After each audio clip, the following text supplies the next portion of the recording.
を開始します。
すごく疲れた顔してる。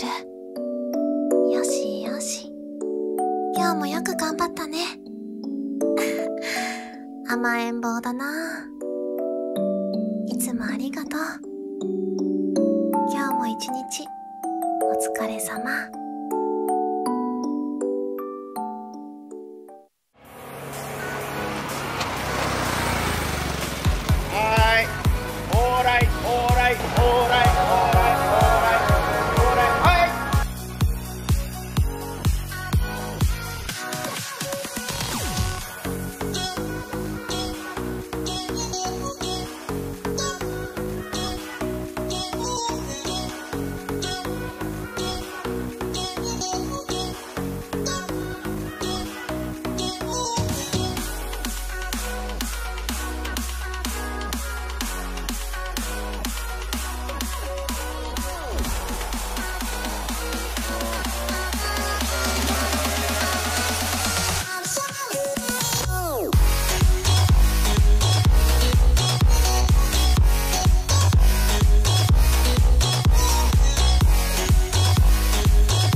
願いします。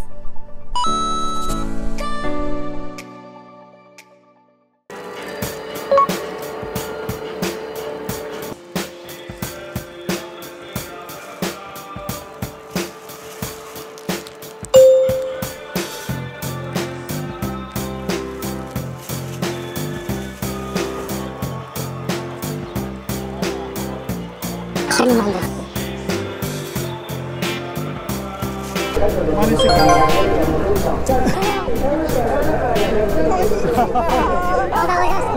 暑くて洗う暇もなくて、洗う暇がなくて。何時に出てきたんですか、盛岡は。うち6時。いつも見てます。YouTube を。土曜日に。私昨日夜中に見てたんだ。そして二輪のトップカテゴリーであります。その二輪ロードレースの J3 戦。ともにですね、その最高峰が8度で楽しめるツーアップ4レース。恒例になっているイベントなんですけれども、さらにはですね、たくさんのいろいろな先ほどは S3 の予選が行われましたけれども、その他のモータースポーツのレース。ありがとうよ。今後ともよろしくな。いつでも待ってるぜ。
ねえ、昨日他の女の子と行ったカラオケ楽しかった？ツイッターもインスタグラムもフェイスブックもリスポンも全部ずーっと見てるから知らないわけないでしょ？なんだったらクラスの女の子の LINE 見せてもらってるから君が誰とどんな内容で LINE してるかも全部知ってるよ。ああいうことあの子に送るんだね。